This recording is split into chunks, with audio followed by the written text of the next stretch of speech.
theater. Do you remember the open call for hair? I went.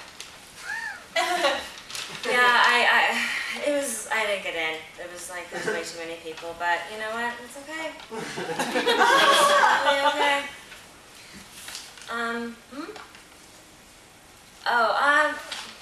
This experience, it's been really, really interesting, you know?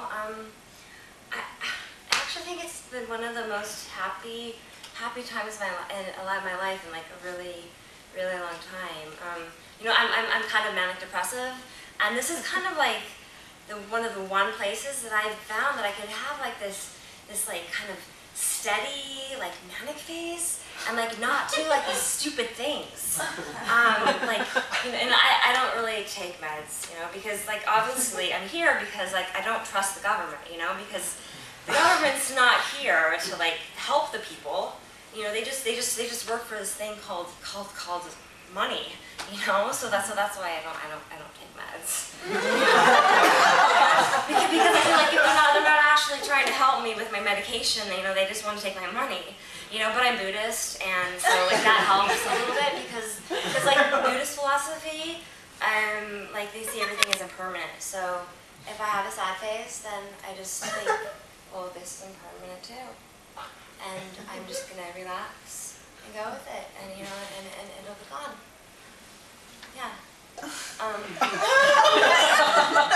So I've been, yeah, I have been. I've just been more balanced since I've been here. Well, I haven't felt like I had to like cry hysterically or anything since I've been here. No. Oh no, I'm not marching today. You know, I'm gonna stay here at camp. You know, well, for one, you know, I'm in school and I don't really want to get arrested. You know, like I'm scared of missing classes and stuff. Yeah. I wake up early and I catch a train to Brooklyn. I go to St. Francis College, which I don't really like and I kind of want to drop out of, but you know, it's like St. Francis is one of those schools, like you see advertised on the train, you know, St. Francis, small college with big dreams. no one really dreams there, you know, they're all just kind of stupid and dumb.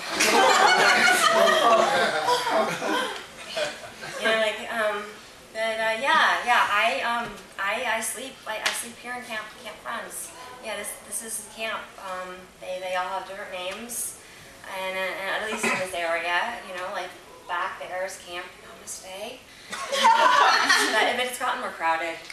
You know, like a lot of bums from Union Square are coming down there. You know, people from the outside that I know are crazy. You know, and they're coming down here and just kind of like spreading this negative energy that I don't like. You know, like psychos, like thieves, like there's just this one kid specifically that I know is stealing money from my friend, and you know, so I just every time he's around, I just look at him and I give him a dirty look. And he goes away. You know? But these people, like these are like, this is like my family. You know, like we share, like my mother. Like, he thinks I'm crazy every time I try to share my political views, you know? But when I'm here, it's like everyone's like, yeah, you know, like, yeah, that makes perfect sense. and that's great to, like, just to, like, feel people, you know? Like, that I'm not crazy, you know? And, like, school, like, I go to this small little stupid Catholic school, and like, I propose the idea that, like, maybe, like, of not using money in society. And some girl freaks out, saying like, well, how am I going to pay my bills? And of course, she failed to recognize the fact that like if you didn't have money in society, there probably wouldn't be bills to pay. I don't know. I mean, maybe I'm not crazy, you know? Maybe I'm just smarter than her. I don't know. You know, I feel like, you know, like it's ridiculous, you know, because you have to have jobs to survive in society, yet why are there not enough jobs? I mean, that's not fair, you know? It's just really disappointing when grow up assuming that you're gonna be able to get some kind of job, you know, and then they tell you, you know, if you don't go to college, you know, you're not gonna get a great job, but you still assume that you're gonna get be able to afford some shitty apartment and eat like shitty food, you know, like at least have that, you know, and people aren't able to even afford that anymore, you know, and that's not okay at all. It's not. No. Sorry? Right on the face, man. No, you're not sorry. You're not looking. You're certainly not listening. Okay, you should just like keep on walking, you know, here. Like keep on going so you don't step on mine too. Great, thanks. Okay. Oh my gosh, see that? Here's another thing. People need to be more aware of what they're doing.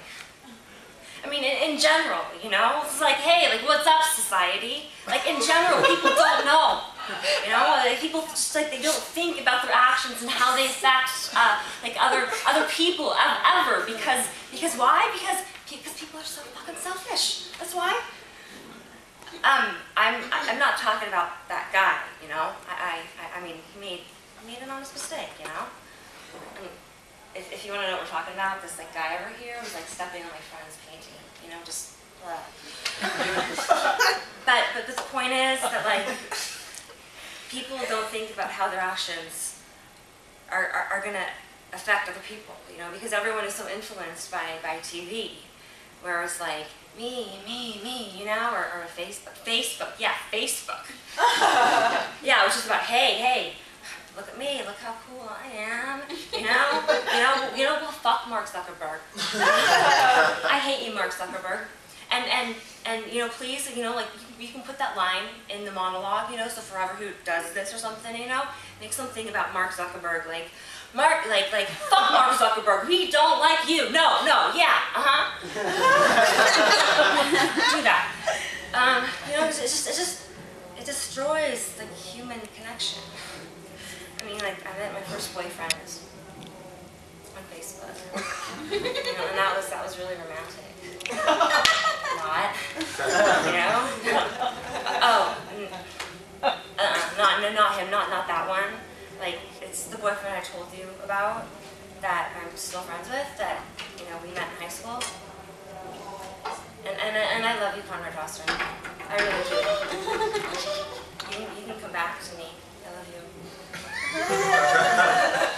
Connor Dawson's my ex-boyfriend, and he knows, yeah, like, he knows I still love him, so it doesn't matter because, like, he still loves me too.